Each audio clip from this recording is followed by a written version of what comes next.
Ce webinaire sera sur le thème du guichet unique, pleinement opérationnel ou pas. La promesse est-elle enfin tenue?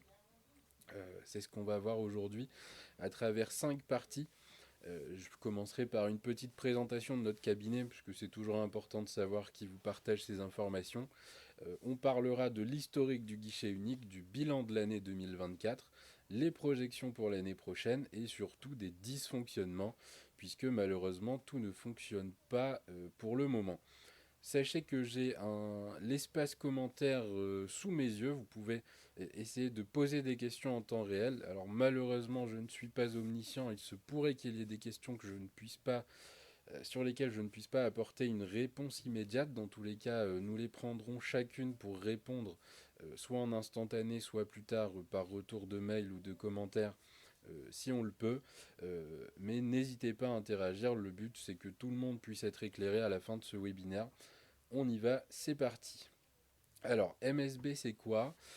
MSB, c'est un cabinet spécialisé dans l'externalisation des formalités juridiques et commerciales pour les notaires. Notre clientèle aujourd'hui est composée d'à peu près 450-500 professionnels du droit et du chiffre, de la direction juridique, des études notariales, des cabinets d'avocats et d'expertise comptable avec quelques groupes à côté. La création s'est faite en 2021 suite à mon départ du greffe de Douai, puis une croissance rapide. Nous sommes aujourd'hui 25 personnes à travailler au cabinet. Nous traitons aux alentours des 10 000 formalités par an, comme je l'ai dit, pour à peu près 450 clients. Donc MSB, c'est toute une équipe aujourd'hui. Je vous ai mis un organigramme représentatif de l'effectif. Sabrina et moi-même qui sommes les cofondateurs associés dirigeants du cabinet. Nous avons ensuite deux gros services de production avec un service formalité composé de 13 formalistes aujourd'hui, sous la direction d'Angie. Nous avons un service relations clients mêlé au secrétariat juridique qui assure notre back-office sous la direction de Christophe. Et puis ensuite, vous avez les services annexes que tout le monde connaît. On a une belle équipe marketing qui nous a permis aujourd'hui d'avoir ce format webinaire que je remercie. Et puis une équipe commerciale qui se charge de prodiguer la bonne parole de l'externalisation, qui fait aussi un excellent travail. Je vous propose de rentrer sur ce qui nous intéresse aujourd'hui, le guichet unique. Alors pourquoi on en est venu au guichet unique? Historiquement, ça vient de la loi 2019-486, la fameuse loi Pacte, où à un moment le législateur s'est dit il y a beaucoup de CFE quand même, beaucoup de chemins, de destinataires. Les centres de formalité, c'était un peu complexe puisqu'on ne savait pas toujours où ça devait s'adresser. Il y avait la procédure dite d'article 3 où les dossiers partaient d'abord au greffe pour ensuite reprendre le chemin normal du CFE. Finalement, cette méthode de travail était un peu complexe au vu du nombre d'interlocuteurs qu'on avait et un chantier de simplification de ces démarches a été entamé en France. Ce chantier a été confié à l'INPI, l'Institut national de la propriété intellectuelle, désigné comme opérateur afin de le développer et d'en assurer la gestion et le développement technique. Donc ça, c'était la genèse, grosso modo, on centralise, on facilite, et ensuite on vient créer le fameux RNE, le registre national des entreprises, afin d'éviter, là encore une fois, la multiplication des teneurs de registre sur la légalité des informations. Alors malheureusement, faux départ, entrée en vigueur le 1er janvier 2023, malgré les commentaires, les articles, les analyses techniques qui ont été faites par les mandataires, mais pas que, par un peu tout le monde, le guichet unique est mis en place de force, il remplace tous les CFE, et là c'est la douche froide, on en a tous un souvenir très difficile, quasiment 2 mois de crash sur le guichet unique durant lesquels on a eu d'énormes complexités pour pouvoir traiter nos dossiers de formalité. Dès février, le gouvernement décide de rouvrir la voie papier tout d'abord pour certaines formalités, puis rapidement, vous vous en souvenez j'imagine, Infogreffe revient avec un plan prévu jusqu'au 30 juin 2023. C'est la fameuse procédure de secours, celle sous laquelle nous sommes toujours là jusque sur la fin d'année. Et depuis, Infogreffe finalement n'a pas été débranché. Le 20 juin, 10 jours avant l'arrêt prévu, le gouvernement se rend compte que le guichet unique n'est pas tout à fait fonctionnel. On décide de maintenir cette procédure de secours jusqu'à la fin d'année 2023. La gouvernance du guichet unique est remplacée, on met de nouvelles personnes et l'objectif cette fois-ci est d'associer étroitement l'ensemble des acteurs concernés afin d'accélérer et d'améliorer la qualité de développement de la plateforme qui à ce moment-là n'est toujours pas bonne du tout du tout. Le 20 décembre 2023, couperée de la Cour des comptes, elle dresse un bilan de la réforme sur la mise en place du guichet unique qui est vraiment très salé, une insuffisance, mal préparée, mal conduit. On reprend un peu les termes du bilan qui a été fait. Un calendrier irréaliste. À ce moment-là, c'est à nouveau la douche froide. On s'aperçoit que le guichet unique a besoin d'encore d'un peu de temps pour pouvoir se mettre en conformité. Alors à ce moment-là, il y a vraiment énormément de soucis. La procédure Infogreffe est massivement utilisée. Euh, les aspects de déploiement du guichet unique sont vraiment très compliqués. Et puis, on arrive en 2024, l'année qui est en train de se terminer. Suite à ce bilan qui a été dressé, le gouvernement a décidé de réagir une nouvelle fois. Un nouvel arrêté le 26 décembre 2023 qui va prolonger la procédure de secours portée par Infogreffe jusqu'au 1er janvier 2025. Alors, je pense qu'il faut aussi remercier nos amis les greffiers cette fois-ci qui ont dû brancher, débrancher, rebrancher et redébrancher Infogreffe malgré les coûts massifs que ça a pu engendrer pour la profession. Finalement, ils n'ont pas été désignés opérateurs pour la tenue de ce chantier-là, mais s'il y a bien un acteur qui a sauvé notre système des formalités sur cette durée, bah, c'est bien les greffes qui ont réussi à chaque fois à reprendre la cadence, reprendre la charge sur leurs épaules, jusqu'à encore là maintenant le 31-12. Donc ce que je vous propose, c'est une petite comparaison des chiffres de 2024. Euh, Finalement, arrivé en cette fin d'année, au bord de la fin de la procédure, on a quand même des statistiques qui montrent qu'un quart des dossiers sont encore saisis par Infogreffe. D'abord sur le guichet unique, on est sur un nombre total de démarches réalisées de 3 878 000 environ. Euh, Il y a eu pas mal de complétions-corrections, ça commence à se généraliser par rapport à la pratique, on est sur 15 700 complétions-corrections. Les modifications, c'était la nouveauté de cette année. Euh, L'usage a été grandement utilisé. On est sur 100 000 modifications, 128 millimètres entre le 1er et le 30 novembre 2024.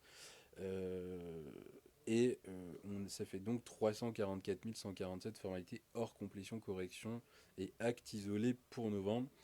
Pour les chiffres d'Infogreffe, on est sur 1 300 000 formalités dématérialisées opérées de janvier à novembre 2024. On sent que l'usage du guichet unique tend à se généraliser un peu partout. Pour autant, l'importance d'Infogreffe est tout de même significative. Elle s'explique pour pas mal de choses, mais surtout sur les contraintes qu'il y a encore aujourd'hui sur certaines formalités. On va revenir après dessus pour la projection. Euh, mais le constat est clair, il y a quand même une grande partie de ceux qui font des formalités qui maintiennent la pratique d'infogreffe tant qu'ils le peuvent, avec par contre un pendant au niveau du RNE qui est assez important. Tant qu'on passera par la procédure de secours, le RNE ne sera pas alimenté correctement et donc on se retrouvera dans le futur avec des dossiers qu'on va devoir systématiquement compléter ou corriger, ce qui va générer un retard de temps sur les formalités et d'autres problèmes. Alors, le bilan des professionnels du droit et du chiffre qui a été fait récemment n'est pas bon. Le Conseil national des experts comptables et le Conseil national des barreaux se sont exprimés il y a peu de temps. Je vous ai mis un extrait de ce qui avait été indiqué notamment par le Conseil national des barreaux. qui avait été réunie en Assemblée générale le 11 octobre 2024. Grosso modo, dans cette assemblée, il était dit très simplement que les formalités, quelle que soit la nature de l'activité, étaient compliquées à gérer avec le guichet unique, que ce guichet ne fonctionne toujours pas correctement, que les statistiques des taux de réclamation, dont les derniers chiffres datés de l'été, mais des résolutions prises par les barreaux, étaient très inquiétantes, et demander au gouvernement une garantie sur le caractère opérationnel du portail du guichet unique à la fin de cette année, sans aucun dysfonctionnement, puisque c'est vraiment ça qui nous intéresse. On est quand même on arrive sur la troisième année de déploiement, tout ne fonctionne toujours pas, donc il a été clairement demandé par l'ensemble des acteurs que cette fois-ci ce soit la bonne et qu'on n'ait pas à revenir à nouveau en arrière sur une solution hybride avec une procédure de secours. Euh, Cet avis il a été partagé par beaucoup de mandataires formalistes. Nous, personnellement, chez MSB, nous sommes adhérents de l'association de mandataires IPACT. Dans IPACT, notre vision elle est un peu différente. On est vraiment sur de la co-construction. On essaie d'accompagner les services de l'INPI, on essaie d'être présent un peu partout pour que le guichet unique puisse être facilité dans son déploiement. Ce qu'on a remarqué sur ce déploiement de l'année 2024, c'est qu'il y a eu quand même un gros effort sur la plupart des formalités, avec des points d'attention notamment qu'on va revoir à la fin de ce webinaire. Mais je pense qu'il faut positiver. L'année 2024 a bien servi au déploiement du portail. Infogreffe, de son côté, nous a permis d'essuyer ce qui ne fonctionnait pas dessus.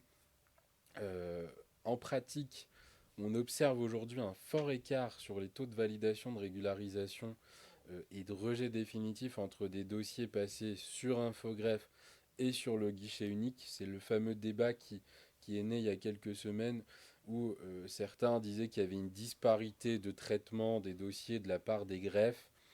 À mon sens, c'est plutôt dû aux soucis techniques du guichet unique. Il faut savoir que quand un dossier passe par le guichet unique, il ne passe donc pas par ce qu'on appelle le canal SES d'Infogreffe, ce qui fait que les dossiers arrivent d'une manière différente sur un point de vue technique. Je pense notamment à notre ami le greffier de Saint-Brieuc, qui récemment a reçu énormément de dossiers de la plateforme du guichet unique euh, sans pièces. Il n'y avait que des synthèses, qui a dû générer certainement des dizaines, voire des centaines de rejets pour des demandes de pièces qu'il n'a pas refacturées. C'est ce genre de souci qui, pour moi, génère cette disparité de traitement de la part des greffes. Je ne sais pas si vous partagez mon avis, n'hésitez pas à vous exprimer en commentaire surtout.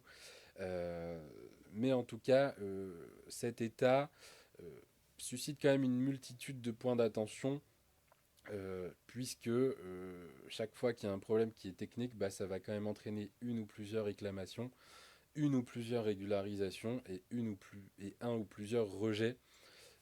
On a tous des dossiers urgents, on a tous des dossiers sensibles, on a tous des dossiers parfois même PPE sur des personnalités importantes, et on ne peut pas se permettre de pouvoir subir ce genre de choses dans le temps. C'est pour ça que je pense qu'il est nécessaire aussi qu'on mette un terme à cette cohabitation entre les solutions, parce que euh, à la fin, finalement, ça ne va servir à personne. Ça va plutôt même tous nous desservir d'avoir une multitude de canaux qui finalement ne fonctionnent pas entre eux. Finalement, aujourd'hui, on a une procédure de secours qui fonctionne très bien, mais qui ne nous permet pas d'avoir la diffusion correcte des informations auprès des destinataires.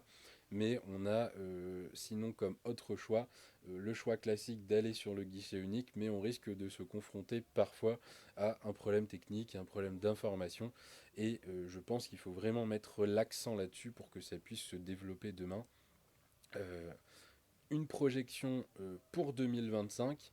Le 28 novembre 2024, Antoine Armand, ministre de l'économie, était présent au salon Impact PME et a confirmé la fin de la procédure de secours à partir du 1er janvier 2025. Grosso modo, la fin d'Infogreffe au 31-12. Alors, il a essayé de rassurer un peu tout le monde par rapport au fait qu'il allait suivre personnellement l'évolution de la plateforme avec un point public tous les 2 mois sur les difficultés, sur l'avancement, qui serait produit à sa demande. Euh, à minima pour les 2 premiers mois de 2025, tout comme en 23 ou en 24, il est pour moi incontournable qu'on se retrouve avec des difficultés de traitement assez complexes et des taux de validation aggravés. Si vous êtes mandataire, je vous invite à prévenir votre clientèle euh, parce que à chaque fois, il y a toujours un délai de battement où la procédure de secours de l'année d'après n'est pas mise en place, mais on subit déjà les problèmes de la fin de cette bascule. Et souvent, les procédures de secours n'arrivent pas avant le deuxième trimestre. Donc il y a un temps de retournement côté INPI à gérer. Et c'est super important d'anticiper ces dossiers-là.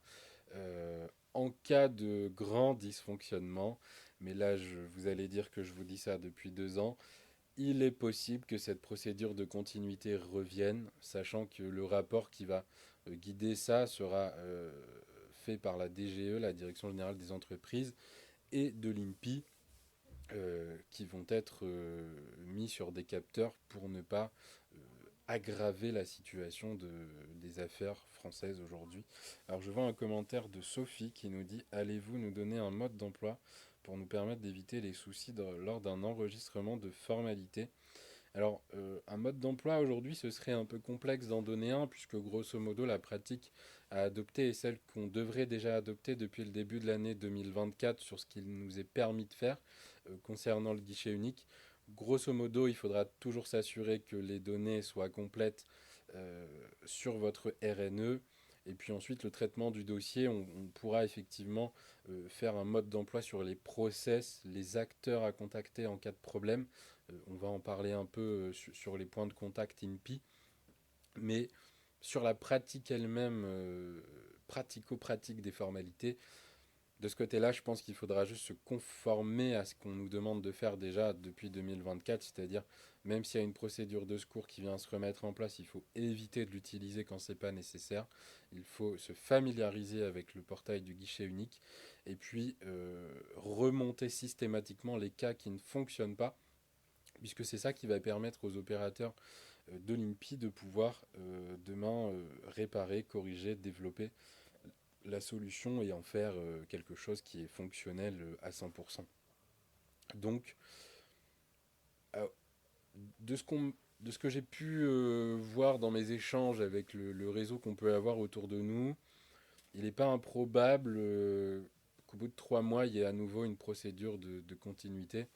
Euh, Encore une fois, j'ai une pensée pour les greffiers qui, si ça devait se produire, vont devoir à nouveau réactiver Infogreffe et subir la charge, cette nouvelle charge de ce qui ne fonctionne pas. Mais il y a d'autres solutions alternatives qui sont proposées. C'est ce que je vous propose de voir maintenant. Alors euh, je vois d'autres commentaires. Le problème, c'est que Guichet Unique nous demande de lui communiquer plusieurs fois le même document, dépôt des comptes, sinon nous ne pouvons pas finaliser notre dossier. Alors effectivement, ça fait partie des problèmes techniques.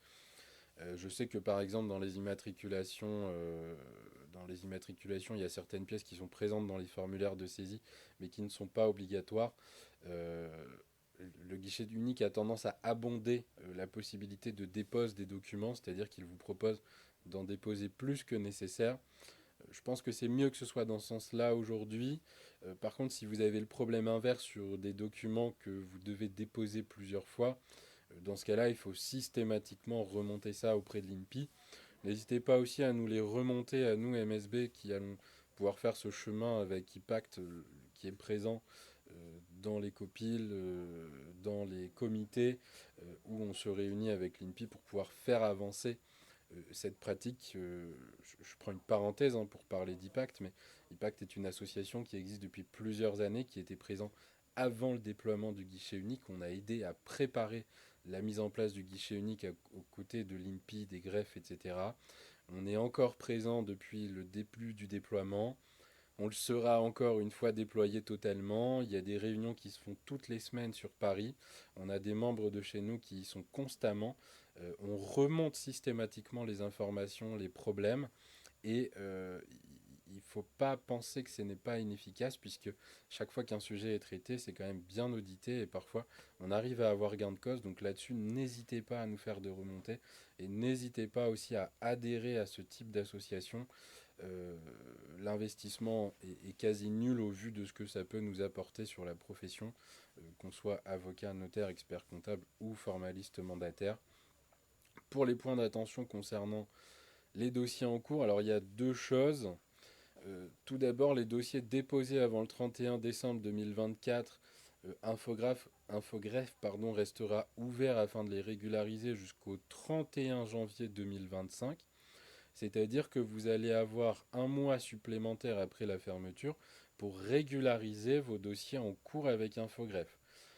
Après quoi, ces dossiers devront être intégralement recommencés sur le guichet unique. Il y a un sujet avec les tribunaux judiciaires, les RCS des TJ, il y en a quelques-uns en France. Euh, Nous, on a alerté systématiquement sur le fait que les délais de traitement étaient quand même assez incroyables. On est parfois sur des 6-9 mois de traitement dans ces greffes.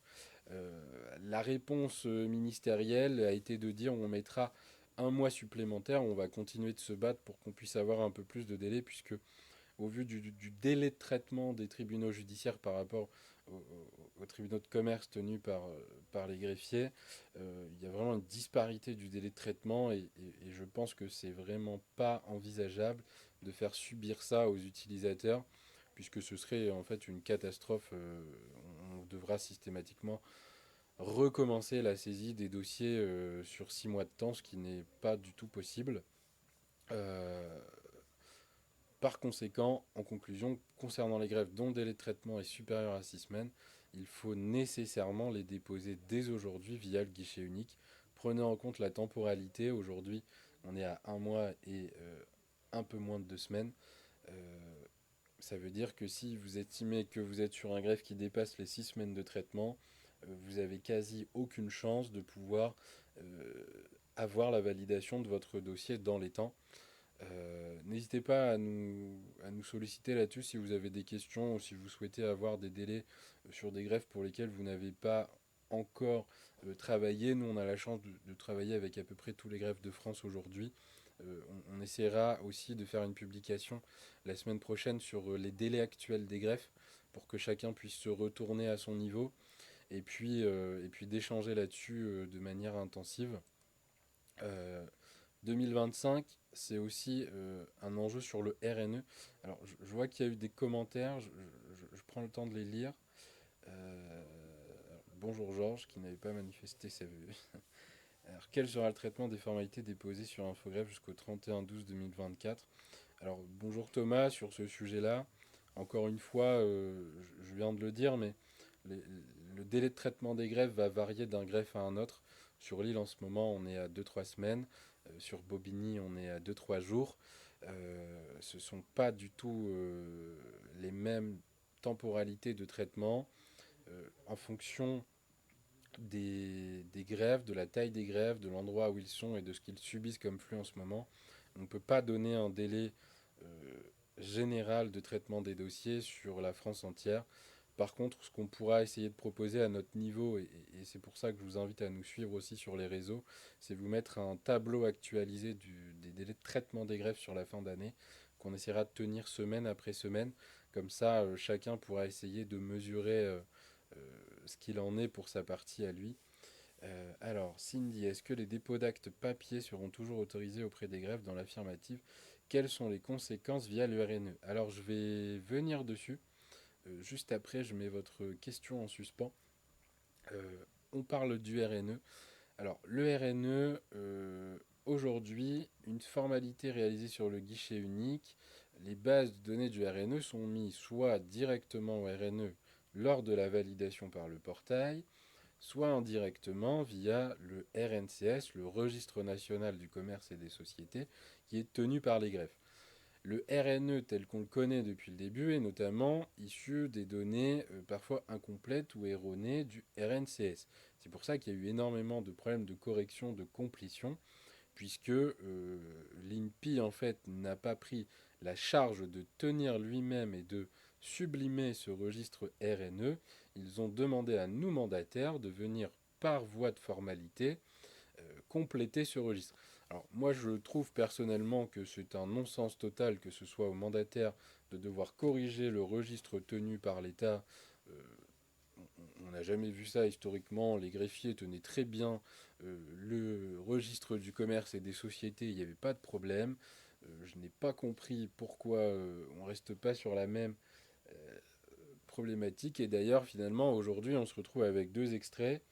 On a un extrait RNE qui fait foi jusqu'à preuve du contraire. Et la preuve du contraire, finalement, ça reste notre bon vieux extrait cabis, tenu, certifié par le greffier qui engage sa responsabilité. Et finalement, on continue de nous demander des extraits cabis de moins de 3 mois pour certifier les données qui ont été saisies sur ce portail du guichet unique. Donc là-dessus, il y a un vrai sujet. Je ne sais pas s'il sera inversé. En tout cas, c'est pas dans les tuyaux de l'impression que j'en ai. Euh, Ce qui est clair, c'est que pour 2025, avoir un RNE qui n'est pas à jour bloquera systématiquement votre formalité. Donc, qui dit blocage de la formalité dit nombre énorme de formalités additionnelles de complétion de correction préalable, dit délai supplémentaire à prévoir dans vos formalités, et malheureusement, on va se retrouver à devoir facturer la prestation de complétion-correction du RNE parce que ça va prendre une telle charge dans nos activités de mandataires qu'on va devoir faire subir ça aux entreprises sur lesquelles nous travaillons. Encore une fois, c'est un non-sens théorique, c'est un non-sens pratique. Alors, de mon côté, j'ai décidé d'offrir ces corrections et ces complétions à tous nos clients sur le premier trimestre 2025 pour tout dossier envoyé, mais le coût de cette dernière repassera aux environs des 100 euros.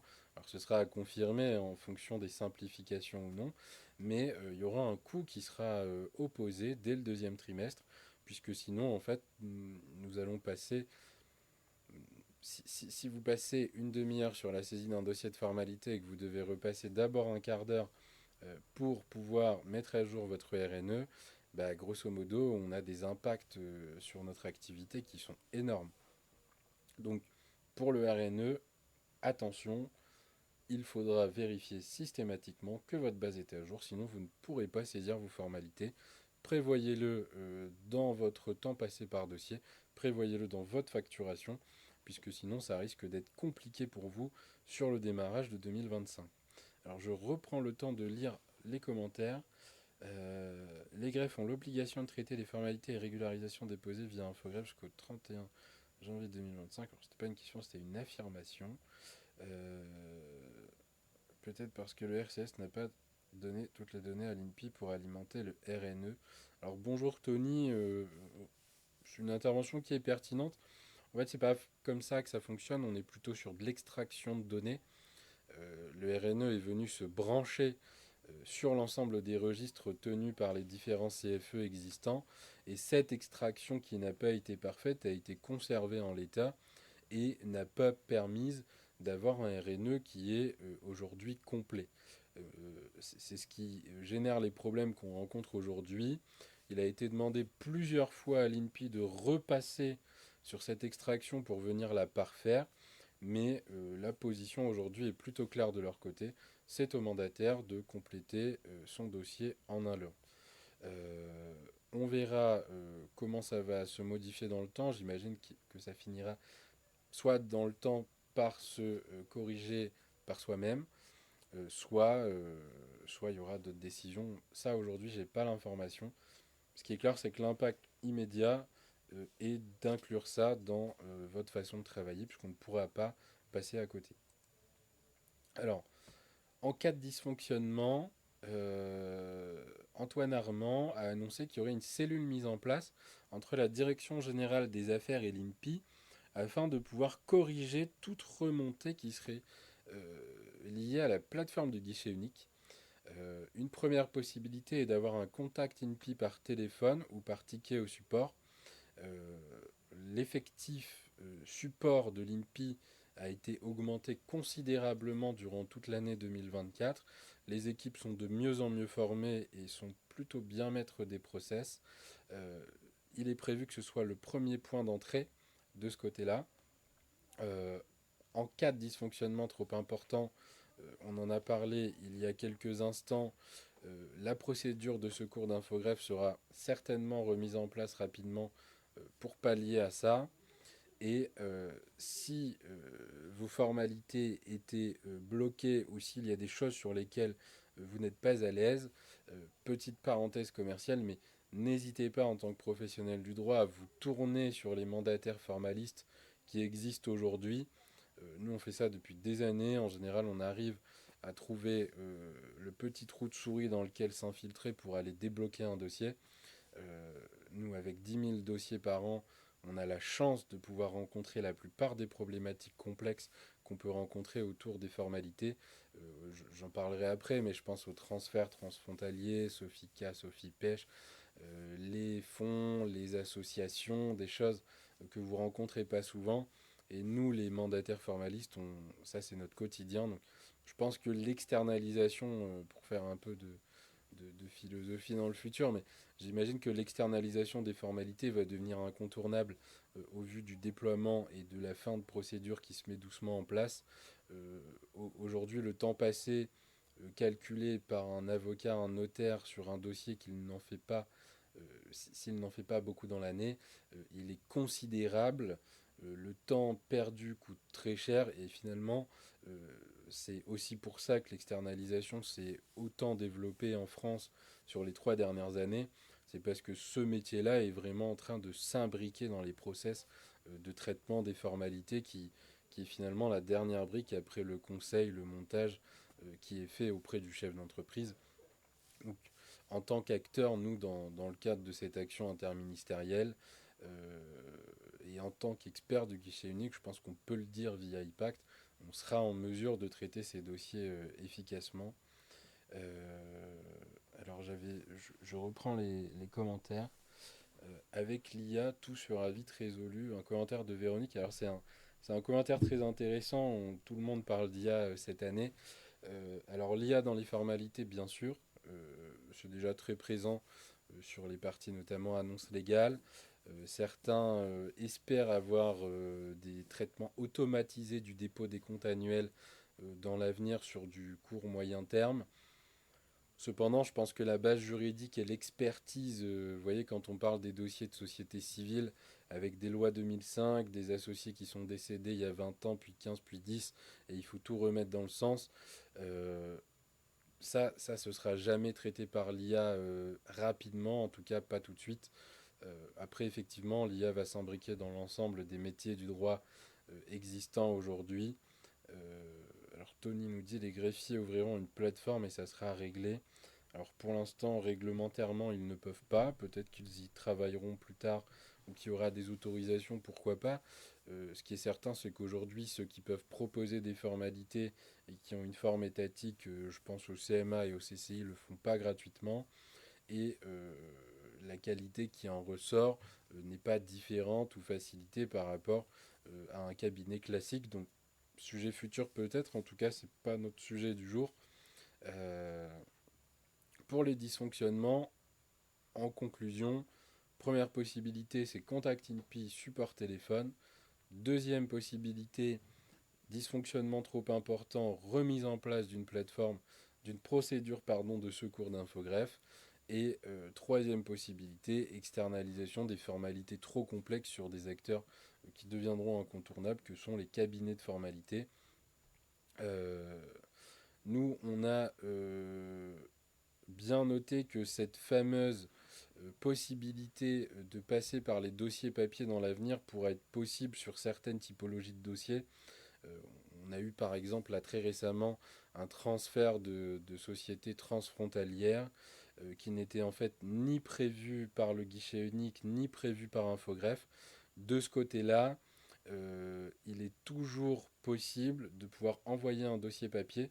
Cette solution-là sera toujours proposée pour les dossiers qui sont vraiment pas saisissables sur les solutions qui nous seront proposées à l'avenir.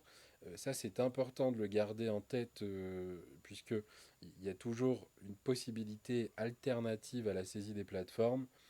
Euh, Ce que je vous propose, c'est de refaire un webinaire sur la première semaine de janvier, quand tout sera vraiment installé. Mais grosso modo, on a fait le tour aujourd'hui. Euh, on est sur une année 2024 dans laquelle on a encore quasiment un quart des formalités qui ont été saisies sur Infogreffe. Je pense que ce dernier quart qui viendra augmenter la charge de l'INPI va nous dire s'ils sont en mesure ou pas aujourd'hui de pouvoir répondre à l'ensemble des demandes de formalités. Dans ce quart de formalités-là, j'imagine qu'il y en a pas mal qui étaient trop complexes à saisir sur le portail du guichet unique et qui nécessiteront une analyse de la part de l'INPI. Pour 2025, je pense qu'on aura un premier trimestre sans procédure de secours. Je pense aussi que nous aurons une procédure de secours qui va se remettre en place à partir du deuxième trimestre. J'essaierai en tout cas de confirmer petit à petit mes pensées au fil des semaines qui vont passer. Et puis, on n'oublie pas, pour les dysfonctionnements, rapprochez-vous de l'INPI, rapprochez-vous des cabinets de formalité qui participent à ce chantier interministériel et n'hésitez pas à faire de remontées puisque c'est ça qui va tous nous aider à faciliter la saisie de nos dossiers. Euh, J'en ai fini pour aujourd'hui. Est-ce qu'il y a des questions que vous souhaiteriez poser auxquelles je n'ai pas répondu durant la présentation? N'hésitez pas, c'est le moment. On prend 5-10 minutes ensemble. Et puis ensuite, je vous inviterai à notre prochain webinaire qui sera le démarrage 2025 des formalités en France. Alors je vois Cindy qui est en train d'écrire.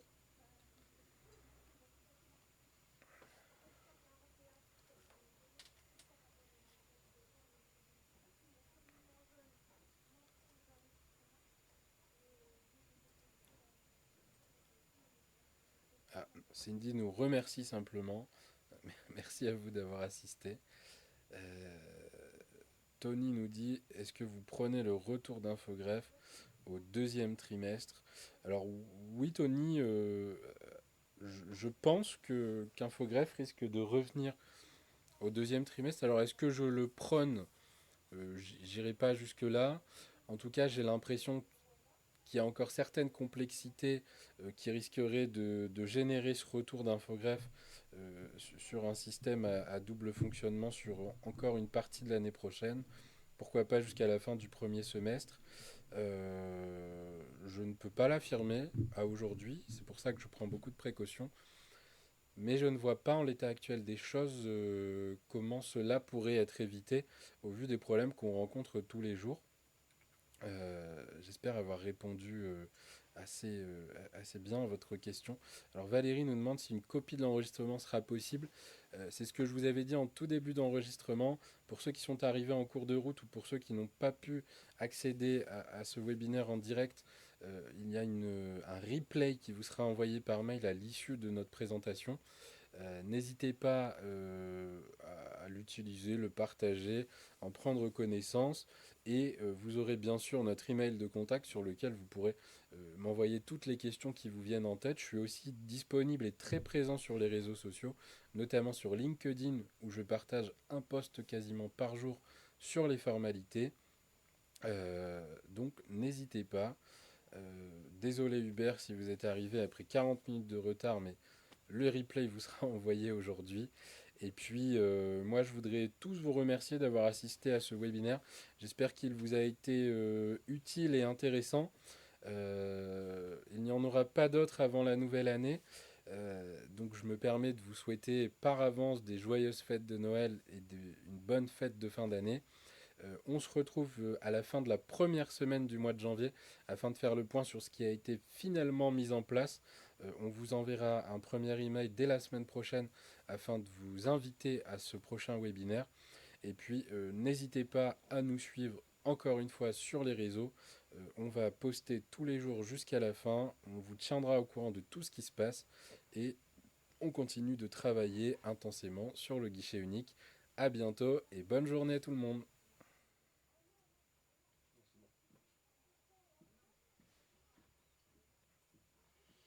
42 minutes.